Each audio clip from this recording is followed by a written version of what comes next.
Hello, Bruce. G'day, Simon. I've noticed you've been saying g'day a lot recently, ever since our episode on kangaroos with the delightful Greg Dwyer. Yes. Kangaroos. Yeah, they were fun. Very interesting creatures. Yes, indeed. I never knew stuff about kangaroos. Now I do. And now we do. There you go. Yes. We've learnt some things. We learn things every week, don't we, on this? Absolutely we do, Factoraly. yes. Yeah, Yes. it's not just you guys at home listening and learning. We find stuff out ourselves. So that's what this is, basically. It's half an hour of interesting stuff about Yes. stuff that may or may not be interesting. Yes, it's like being at school, only fun. Yes. we're the supply teacher that you actually quite like. Yes. This gentleman here is Mr. Fielding. Hello, children. And I'm Mr. Wells, your other substitute teacher. Hello. Good morning, Mr. Wells. Good morning, everybody. Or whatever time of day you're listening to this episode of Factoraly. Yes, exactly. So we're here at Factoraly telling you things about stuff.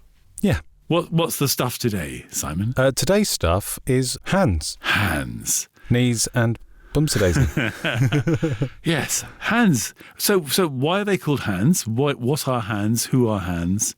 Yes, to all of the above. The origin of the word hands, it's another really boring one. It's always meant hand, really. Mm-hmm. Okay. From Middle English, hond, from Old English, hand, from Proto-West Germanic, handu, from Proto-Germanic, handuz. And that has just always meant the thing on the end of your arm. Did you know Ooh. that a glove in German is a hand shoe? I did know that. Isn't that fantastic? Did you know that a mobile phone in German, I believe, is a handy? That's correct. Isn't that great? Yes. So it's basically all the same derivation. It's something like the word hand. Yes, exactly. It's something to do Okay. with your hand. And the definition of that is the part of the forelimb below the forearm. Mm-hmm. So we all know Now, what does that it? is. Now, I read that it also needs that opposable thumb. Yes, to be that's a right. hand. Yeah. Yes. So it's grippy. It's grippy, yes. So if our feet had opposable thumbs, they would still not be hands technically because they're feet. So it seems that there's a general agreed distinction between hands and feet, which is largely to do with what they're for. So Okay. the feet are the things at the bottom of those of us who stand upright, or the back of us who, walk on all fours, which are sturdier, generally bigger, more load-bearing, and able to carry the weight of a creature standing. Right. Whereas the hands are a bit smaller, a bit more dexterous, a bit more nimble, and they have the opposable thumbs as well. Yes. Although you can technically, there are people who can hold their weight by their hands. Well, yes, that's true. So that's where the definition gets a little bit blurry. Yes. But it's a social convention. We all know what they are, and therefore we're happy to accept that fact. Yes. We know what a hand looks like. Yes, we do. Exactly.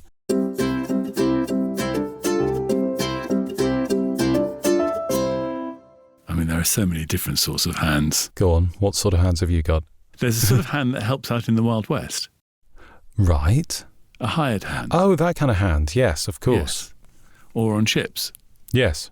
Or on farms. Or in a bedchamber. Or, wait, what? A handmaid.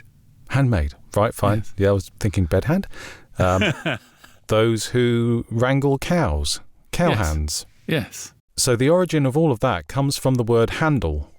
Oh, does it? Not as in the thing that you open the door with, but the verb to handle, Okay. or to manage or to control something, and that in itself is connected to the word hand. So to handle something is to manipulate it in some way or other with your hands. I get it. So Yeah. a hand, a hired hand, a cow hand, a farm hand, they handle the thing that they have been tasked with. Yeah. I found some other words that have to do with hands as well. There are an awful lot of them. It just sort of shows how much we use our hands in everyday life, I suppose. But as well as the ones you mentioned, being handy, someone who's good with their hands, that became useful, that became practical, handy. Yeah. We have handwriting, handiwork. Yeah. You get a handout, you have a handoff. You use a handsaw, you carry a handbag. Someone is handsome, which I found this interesting, that used to mean originally easy to handle. So handsome, easy to handle, easy to cope with, and then that sort of became easy to look at, which became handsome. Hand me something, a hand-me-down, backhanded, cack-handed, beforehand. Yes. Strange that there isn't an afterhand. They're all over the place. They are. One of the expressions, which I like, is being caught red-handed, Oh, yes. which is all to do with poaching and blood.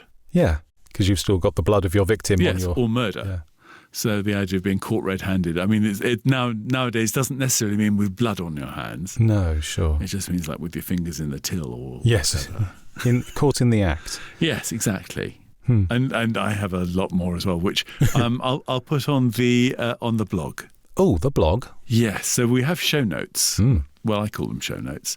They're basically just a place where you can kind of get lost for quite a long time on factoraly.com. Factoraly.com.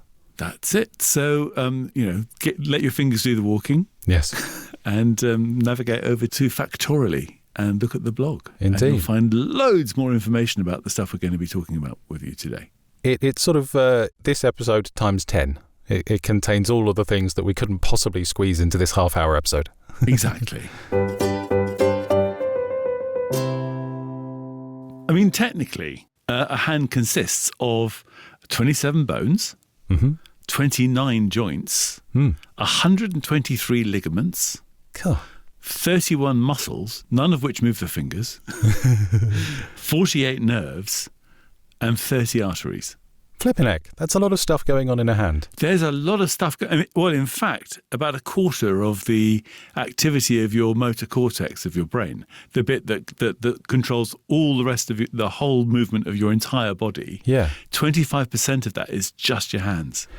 Really? Yeah. 25%. That's ridiculous. Yeah. So 25% of your brain's control of everything that moves in your body It's to do with your hands. is to do with your hands. Wow. A couple of the things you mentioned there, I found that I find this staggering. There is not a single muscle in any one of your fingers. Yes, true. They don't operate locally. They operate by the muscles in your forearm, pulling the tendons, which then trigger the movement of your fingers. I don't know why I'm doing this with my hands to illustrate my point, because this is an audio podcast. I think throughout this podcast, people are going to be doing things with their hands. Yes. I didn't realize they could do that. Yes, you're probably right.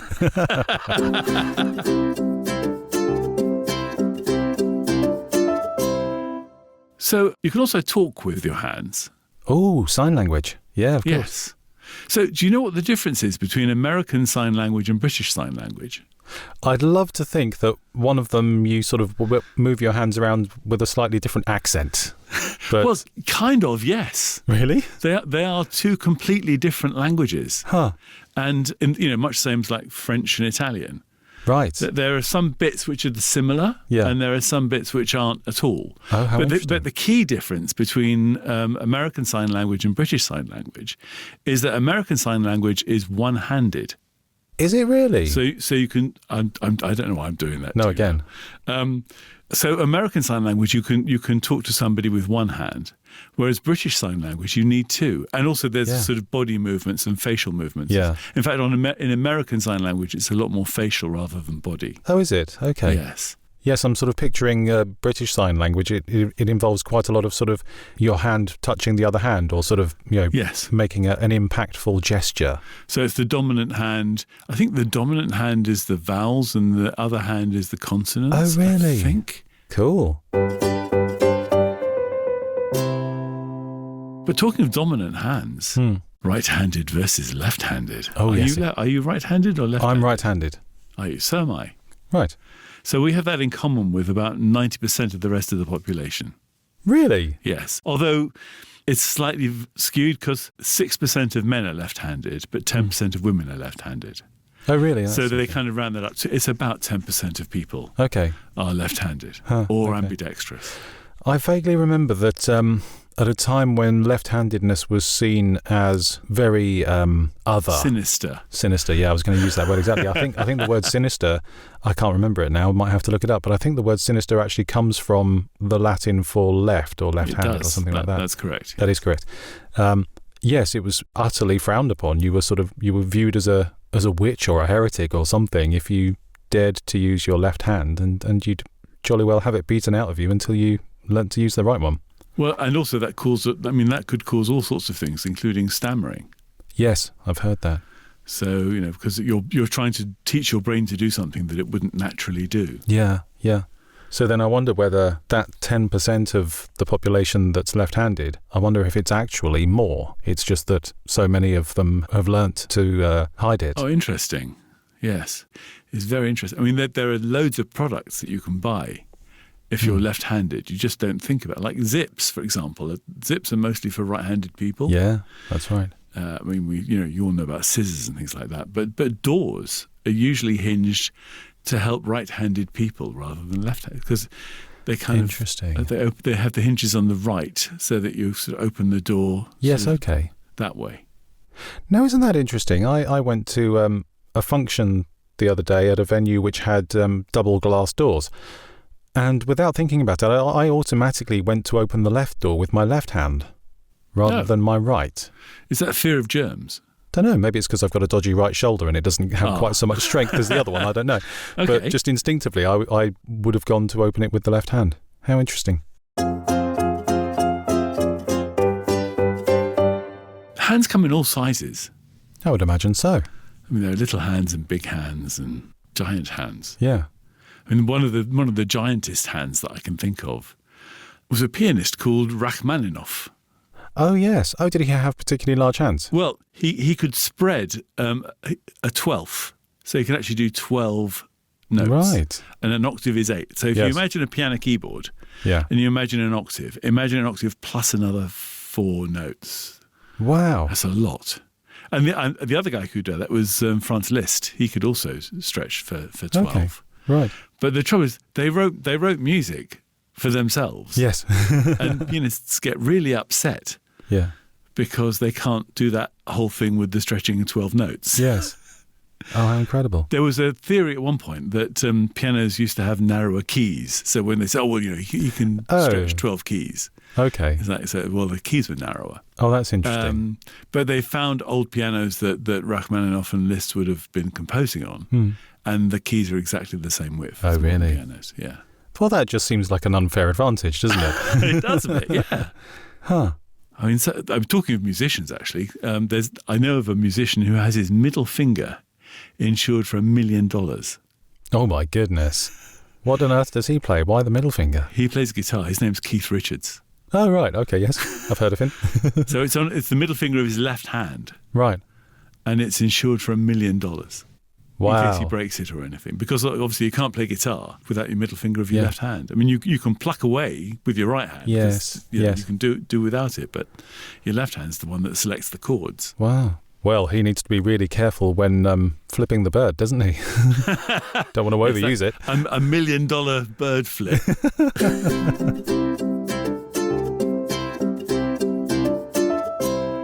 Cartoon animals usually don't have all their fingers, do they? No, cartoon humans as well. I think every member of the Simpsons cast only has 3 fingers and a thumb. Except there's one character in The Simpsons that has 4 fingers and a thumb. Wait, brain racking. I don't know. It's God. Yes, you're right. It is, isn't it? Yeah. Oh, that's interesting. Someone's put a lot of thought into that. Yes. And obviously cartoon characters have 3 fingers. Yes, Mickey Mouse, Goofy. There's another sort of person that has 3 fingers as well. Is there? Yeah. What sort? Generally, they're Japanese. Right. And generally, they belong to the Yakuza. Okay. Have you ever heard of this thing where the Yakuza chop off one of their fingers to say sorry? No, I haven't. This is called shuniyubi. Right, okay. Which means dead finger. Ah. And the idea is if you're in trouble, you kind of show that you're apologetic by chopping off a finger. That's rather extreme. It hopefully saves you from a lot worse punishment. Right, okay. It's not done very much you see it in films occasionally, but it's not done very much these days because the Yakuza have want to step back and not be recognised as such. So they've also stopped some of the tattooing and stuff. Oh, okay, right. Apparently, so I've heard. Wow. And another thing about the Japanese and the hands is that they don't allow women to be sushi chefs. Okay.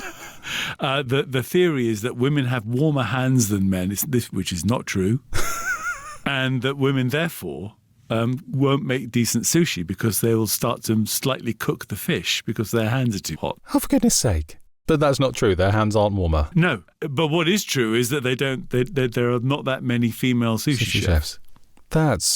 I mean, you can't help wondering whether that's just a little bit of misogyny with an excuse. Well, quite. Speaking of fingers being cut off, how on earth did we get here in our lives? I was having a look at hand gestures and all the different symbols that we use with our hands, like that one that you just gave me. Thank you. Everyone else will have to guess. There's a legend which I think has been fairly reasonably debunked, but again, apocryphal. It's a nice story. I like it. It's been said that the reason we do that, the reverse V... That looks like victory to me. Right, but it's the other way around. Yes. So the reverse victory sign with the palm facing me, the V sign, as an insult, as opposed to the other way around as peace. There have been reports that back in the good old days of Agincourt, archers would be captured and have their 2 bowstring pulling fingers chopped off as punishment. And therefore anyone who hadn't been captured still had those 2 fingers, and they would stand in their ranks holding their bows, displaying those 2 fingers to the enemy, as if to say, ha, I've still got my fingers, we're going to win. Zero written evidence of the fact that process ever even happened, let alone that was the sign they made in response to it. Although there are a lot of stories about opposing armies where captured prisoners had their thumbs chopped off. Yes, that's true, yes. But we don't all walk around sort of sticking our thumb up as a negative thing. So that sort of led me to have a look at different hand gestures, and these things are very different from culture to culture. You think here in the West we have the OK sign, where you put your thumb and forefinger together, your other 3 fingers upwards. Yes. In China, I believe that means 0 or worthless. Negative. Yeah. So it's very culturally specific. But I had a look at a few of these things. I started off with handshaking. What a strange thing to do, to walk up to somebody, grasp their hand and waggle it about a bit. It's just odd. And again, there are cultures who would think that's as strange as we might think touching noses would like be. Young people. Yeah, they don't do that. But yes, handshaking, it's suggested handshaking started in ancient Greece around the 5th century BC. And it was there to show the fact that you weren't holding or concealing a weapon. So when you went to have a discussion with someone who was on slightly shaky ground with you, you would outstretch your hand to show that you weren't carrying a knife or a sword or anything like that. Yes. And obviously that's changed over the years to just be a pleasant greeting. Yes. The high five, where 2 people slap each other's palms mid-air, has slightly contested origins, but it was at least popularised, if not created, by 2 basketball players in 1977. Oh. At least they were the first people to be photographed or documented doing it. Oh, right. The peace sign, so the reverse of what we just talked about with Agincourt. Yes. Again, a lot of these things have sort of possibly been used by other people but weren't documented right at the first instance. But in January 1941, Victor de la Vallière, the former Belgian Minister of Justice, gave the V sign for victory, because it looks like a letter V. And then obviously Winston Churchill went on and used it quite a lot. But he used it the wrong way round. He used it the other way around, yes. Which shows that back then, even then, the reverse V wasn't a bad thing like it is now. It could work either way. Yes. And so that was V for victory in a military sense. And then when the Vietnam War came along, people started using it ironically. Forget military victory, let's have peace. So that's where the 2 fingers sort of began to be the peace sign, as frequently used by Ringo Starr and others of that ilk. Yes, it's big in the 70s. Yeah, absolutely. The thumbs up symbol, so making a fist but with your thumb in the air, meaning that's good, goes back to the Roman Empire. Oh. And gladiatorial contests. Ooh. So when gladiators would go for a punch-up in the Colosseum or any other amphitheatres, it was down to the crowd to determine whether or not they should be put to death at the end of their contest. Yes. And interesting, they did it what I consider to be the wrong way round. Yes. So they would put their thumbs up to show, yes, we want that person to be put to death. Yes. and they would put their thumbs down or just conceal their thumb inside their fist Yes. to say, no, he's okay. I find that fascinating. The idea of a Roman crowd all sticking their thumbs in the air seems totally culturally wrong for that Yes. period, but Yes. that's where it came from. I've seen documentaries about it. Things like Gladiator. Yes, historically accurate documentaries like Gladiator. And then the last one, the OK sign, that one I mentioned with the thumb and forefinger together, 3 fingers up, also known as the ring gesture. This goes back again to ancient Greece, actually, and it was originally a symbol of love. So the thumb and the forefinger are kissing. Yes. And the ring shape sort of expresses eternal affection. You would actually do that in the same way that you might blow a kiss to someone today. Right. So again, changed a bit over the years, but that's where it came from. Oh, cool. There's another aspect of hands which pertains to crime, Okay. and that is keeping your hands out of harm's way by putting them in restraints. All right, yeah. Handcuffs? So handcuffs. Yeah. Tying your hands up has been around forever, and doing it with metal has been around since the Egyptians. Oh, really? Yeah. Bonded slaves would have their hands together. But the actual sort of police handcuff has only been around since about the 1700s. Okay, right. And initially they were just basically like a shackle. Yeah. But in 1862, they became adjustable. Ah. So that you could arrest people with different sized wrists without hurting them too much. And then in 1912, there was a bloke called George Carney who invented the adjustable swing-through double-lock handcuff. They're made in America by companies like Peerless. Right. And they're stainless steel and they double lock. So they have like a ratchet mechanism. Yes. So you can have it set to any wrist. Yeah. And then they lock in position so that they can't get tighter or looser. That sort of ratchety, clicky noise that you hear on every cop movie and TV show, yeah. Exactly. Yeah. And they were invented in the 1860s. Right, as early as that. That surprises me. Talking of hands, do you know what 4 inches is? About 10 centimetres? Yeah, and that's a hand. Oh, as in size measurements. As in a horse. A horse, yes. So you measure horses by hands and barleycorns. Hands and Barleycorns. barleycorns, do you indeed? Yeah. Okay. So a hand is 4 inches, which is generally the width between the outside edge of your index finger and the outside edge of your little finger. Oh, okay. That's why it's called a hand. Oh, I see, right, okay. But it's actually, nowadays, it's actually 4 inches. Right. And a barleycorn was like 1 inch long, and therefore it was an inch. Yeah, brilliant. And if you want to know how big a horse is in hands, the thing that most people know is a police horse or an army horse. Yeah. And they're usually between 16 and 17 hands high. And it's the height from the ground to the withers. Right. So where the shoulders meet the neck. Right, okay. Interesting. There are hands of other things. There are hands of cards. Oh, of course, And yes. that's effectively because of hands. You're holding the cards in your You're hand. holding the cards in your hand.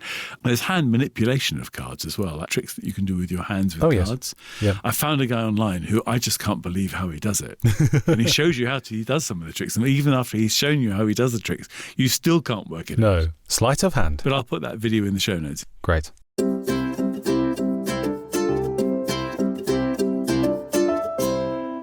We've been primarily talking about human hands because that's our nearest personal experience. But it suddenly occurred to me, sort of, what other animals in the world have hands? Obviously, the Apes. primates. So apes, gorillas, monkeys, chimpanzees, lemurs. All the things that grip stuff. They use tools, they use rocks to smash things. And I guess they are hands. Those are definitely hands. So apes and monkeys are sometimes described as four-handed because their feet have an opposable toe, which can be used to grip things just as well as the hands can. Yes. But going to the second half of the definition, what's it used for? So the feet are very distinctly on the end of the legs, which are there to carry the bulk of the weight of the animal, whilst the things at the front do the manipulation. So people are generally happy to call those at the back feet rather than hands. So what are the things on frogs? You know, do frogs have hands? Frogs have paws. Do they really? Yeah, so this was a little thing I looked into. What's the difference between a hand and a paw? and I don't know why this applies to frogs because I don't think it's true, but generally speaking, a paw, if you think of something like a bear, even a raccoon, which has very flexible and usable front paws, which look like their hands, they're not quite, because they don't have the opposable thumb. That's the big difference. Yes. They use the claws at the end rather than the dexterity of the fingers. And that seems to be a distinction. If there's a creature that climbs a tree by digging its claws into the bark, those things are paws. If they actually grip the branch, those things are hands. Got it. And the only other animals, so obviously primates, gorillas, apes and things, but also koalas. Oh, okay. Koalas have hands, not paws, because they have opposable thumbs. And actually, koalas have 2 opposable thumbs. And I'd never noticed this. I looked at a picture. It's how they hang on to pencils. Yes, of course it is. We'll throw a picture up on the show notes. But if you look at a koala's hand, they have very, very distinctly, they have 2 thumbs. They have these 2 little thumbs that stick out quite a lot to the side, nearer the wrist, than the other 3 fingers. So those are definitely hands, not paws. But I hadn't realised they have 2 opposable thumbs, so they're incredibly grippable. Wow. In popular media, hands make a big show. So, for example, in songs, there's like Max Bygraves' "You Need Hands." Oh, right, yeah. Willie and the Hand Jive, and then the Beatles, of course. I Want to Hold Your Hand. Exactly. And then there's Grandma's Hands. Right, okay, yeah. You got Eric Clapton called Slow Hand. Ah. And then films as well. You're going to say Cool Hand Luke, aren't you? I was going to. That's one of my favourite films. I know. Cool Hand Luke. I mention it whenever I can. And you've got Fists of Fury and things like that. But there's actually one thing I will mention, which I want all of our Factoralites to have a look at, is that there's an episode of The Outer Limits called Demon with a Glass Hand. Okay. And it stars Robert Culp. Right. Who was in I Spy, if you're that old. It's available on archive.org, which is you think we're a rabbit hole. Archive.org is just a massive, it's everything is on there. It's so cool. I heartily support it and encourage other people to do so.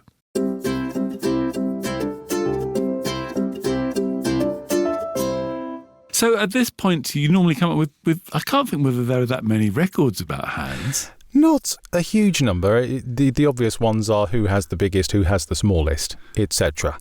So the largest hands on a person ever, all these things are always going to come back to an American fella called Robert Wadlow. Yes, the very, very, very tall The tallest man ever. Yes. He had hands measuring 32.3 centimetres from the wrist to the end of his middle finger. Sorry, did you say 30? 32.3. It's just over a ruler. From his wrist? From his wrist to the tip of his middle finger. Crikey. Isn't it?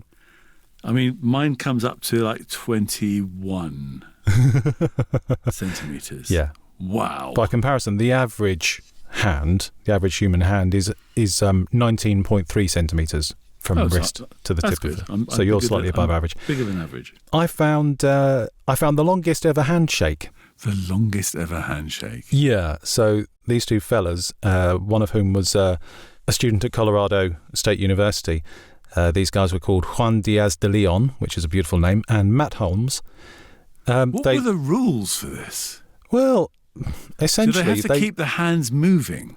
No, that's what annoys me about this. They just held hands. So it's just a grip? It was a grip. It was right hand to right hand, so they weren't sort of standing side by side holding hands. Yes. They were, holding the correct hand.